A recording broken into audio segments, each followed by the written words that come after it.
Hello dear students, the next important topic from third module is spanning trees. Spanning tree means a tree T is said to be a spanning tree of a connected graph G if T is a subgraph of G and T contains all the vertices of G. നമുക്കൊരു connected graph കാണും. ആ connected ഗ്രാഫിൽ നിന്ന് നമ്മളൊരു tree obtain ചെയ്യണം. ആ ട്രീനെ spanning tree എന്ന് പറയണമെങ്കിൽ ആ ട്രീ ഗ്രാഫിൻ്റെ സബ് ഗ്രാഫും ആയിരിക്കണം.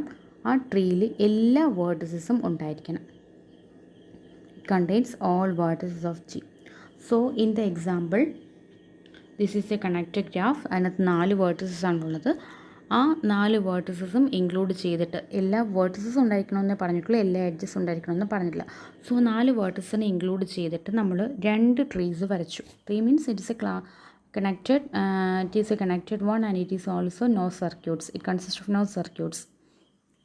ഓക്കെ, അപ്പോൾ ഫസ്റ്റ് ട്രീ എടുക്കുമ്പോൾ തന്നെ നമുക്കറിയാം അത് കണക്റ്റഡ് അല്ല, ഡിസ്കണക്റ്റഡ് ആണ്. സോ അതെന്തായാലും ട്രീയും ആയിരിക്കത്തില്ല, അതുപോലെ തന്നെ അത് എല്ലാ വേർട്ടിസസും ഇല്ലാത്തത് കൊണ്ട് സ്പാനിങ് ട്രീയും ആയിരിക്കത്തില്ല. ദെൻ സെക്കൻഡ് വൺ നോക്കുമ്പോൾ അത് നമ്മുടെ മെയിൻ ഗ്രാഫിൻ്റെ ഒരു സബ് ഗ്രാഫുമാണ്. അതിനകത്ത് എല്ലാ വേർട്ടിസസും ഉണ്ട്. So it is A spanning tree. ഈ ജിയിൽ നിന്നും ഒബ്റ്റെയിൻ ചെയ്യുന്ന അത് സ്പാനിങ് ട്രീസ് ആണ്. അപ്പോൾ സ്പാനിങ് ട്രീ വരയ്ക്കുമ്പോൾ ശ്രദ്ധിക്കേണ്ട കാര്യം, നമുക്കൊരു ഗ്രാഫ് തന്നിട്ട് അതിൻ്റെ സ്പാനിങ് ട്രീ വരയ്ക്കാൻ പറയുവാണെങ്കിൽ നമ്മൾ മെയിനായിട്ട് ആ ഗ്രാഫിനകത്തുള്ള എല്ലാ വേർട്ടിസസും ഇൻക്ലൂഡ് ചെയ്യണം. ദെൻ എഡ്ജസ് എല്ലാം ഇൻക്ലൂഡ് ചെയ്യണമെന്നില്ല, എല്ലാ വേർട്ടിസസും ഇൻക്ലൂഡ് ചെയ്യണം. അതുപോലെ അത് കണക്റ്റഡും ആയിരിക്കണം. ഓക്കെ, അപ്പോൾ നമ്മൾ ഈ താഴെ വരച്ചിരിക്കുന്നതിനകത്തെല്ലാം നമ്മുടെ എല്ലാ വേർട്ടിസസ്, ഇവിടെ 4 വേർട്ടിസസ് ആണുള്ളത്. ആ 4 വേർട്ടിസസ് ഇൻക്ലൂഡ് ചെയ്തിട്ടുണ്ട്, എല്ലാ എഡ്ജസും ഇൻക്ലൂഡ് ചെയ്തിട്ടില്ല. ബട്ട് നമ്മൾ ഇൻക്ലൂഡ് ചെയ്യുന്നതെല്ലാം കണക്റ്റഡ് ആയിട്ടായിരിക്കണം വരേണ്ടത്. ഓക്കെ, കണക്റ്റഡ് ആയിട്ടുള്ള ഒരു ഗ്രാഫ് ആയിരിക്കണം വേണ്ടത്. So consider a connected graph and a tree from the connected graph is said to be a spanning tree if that tree is a sub graph of G and also it contain all the vertices. എല്ലാ വേർട്ടിസസും വേണം, sub ഗ്രാഫും ആയിരിക്കണം. അപ്പോൾ ഈ ഒരു case എടുത്ത് നോക്കുമ്പോൾ നമുക്കവിടെ എല്ലാ വേർട്ടിസസും നമ്മൾ വരച്ചിട്ടുണ്ട്. ദെൻ ഇതിൻ്റെ സബ് ഗ്രാഫും ആണ്, പക്ഷേ അതവിടെ കണക്റ്റഡ് അല്ല, ഇല്ലേ? നമ്മൾ ഈ ഒരു ജി കൺസിഡർ ചെയ്യുവാണെങ്കിൽ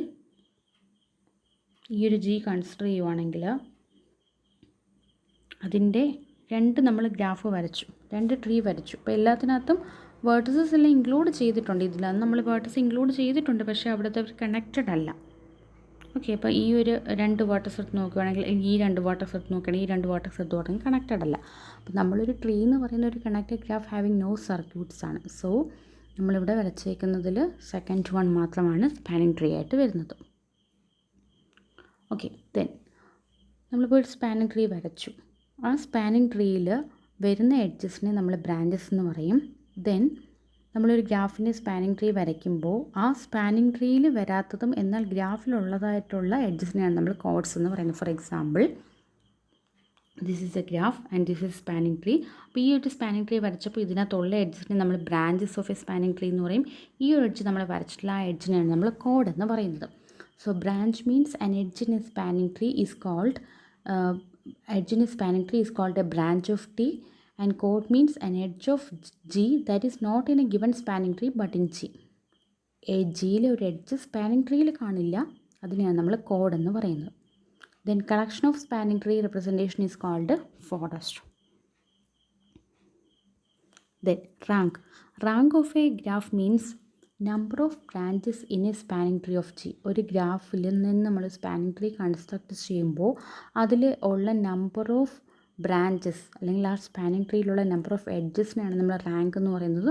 so rank is a number of branches or number of edges in spanning tree and are equal to n-1. നമ്മളൊരു സ്പാനിങ് ട്രീ കൺസ്ട്രക്ട് ചെയ്യുമ്പോൾ, ഒരു ഗ്രാഫിൻ്റെ ട്രീ കൺസ്ട്രക്ട് ചെയ്യുമ്പോൾ ആ ട്രീയിൽ നമ്പർ ഓഫ് എഡ്ജസ് എന്ന് പറയുന്നത് n-1 ആയിരിക്കും. ഓക്കെ, അപ്പോൾ നമുക്കൊരു ട്രീ വരയ്ക്കണമെങ്കിൽ നമ്മുടെ സ്പാനിങ് ട്രീയിൽ n-1 എഡ്ജസ് എന്തായാലും കാണും. അതായത് നമ്പർ ഓഫ് ബ്രാഞ്ചസ് എന്ന് പറയുന്നത് n-1 ആയിരിക്കും. That is rank equal to n-1. Then nullity or cyclomatic number or Betti number means it is defined as the number of chords. Okay, അപ്പോൾ number of ഒരു graph എടുത്ത് നോക്കിക്കഴിഞ്ഞാൽ അതിനകത്ത് ഈ ഒരു ഗ്രാഫ് ആണെങ്കിൽ അതിനകത്ത് നമ്മളൊരു സ്പാനിങ് ട്രീ കൺസ്ട്രക്ട് ചെയ്തു. ഇങ്ങനെ എല്ലാ വേർട്ടിസസും ഉള്ള സ്പാനിങ് ട്രീ കൺസ്ട്രക്ട് ചെയ്തു. ഓക്കെ, ബട്ട് ഈ എഡ്ജസും വരച്ചില്ല, ഈ എഡ്ജും വരച്ചിട്ടില്ല. സോ ഇവിടെ നമ്പർ ഓഫ് ബ്രാഞ്ചസ് എന്ന് പറഞ്ഞാൽ 3 ആണ്. So rank equal to 3. Then number of chords, അതായത് ഈ ഗ്രാഫിൽ ഇല്ലാത്തതും ഈ ഗ്രാഫിലുള്ളതുമായിട്ടുള്ള രണ്ട് എഡ്ജസ് എന്ന് പറഞ്ഞാൽ ഇത് രണ്ടുമാണ്, അതിനെ നമ്മൾ കോഡ്സ് എന്ന് പറയും. So number of chords equal to q. കോഡ്സിനെ നമ്മൾ മ്യൂ കൊണ്ടാണ് റെപ്രസെൻറ്റ് ചെയ്യുന്നത്. Number of chords, so chords equal to 2, that is nullity equal to 2. നള്ളിറ്റീനെ അല്ലെങ്കിൽ നമ്പർ ഓഫ് കോഡ്സിനെ നമ്മൾ മ്യൂ കൊണ്ടാണ് റെപ്രസെൻറ്റ് ചെയ്യുന്നത്, നള്ളിറ്റി ഓർ മ്യൂ. ഓക്കെ, ഇനി ഗ്രാഫിലെ നമ്പർ ഓഫ് എഡ്ജസ് എന്താണ്? 5 ആണ്, which is equal to 2 + 3, that is nullity plus rank. So nullity of a graph is defined as the number of codes in G, and nullity is the number of codes which is represented as mu, and rank is represented as R. Then total number of edges in G equal to rank plus nullity. Okay, thank you.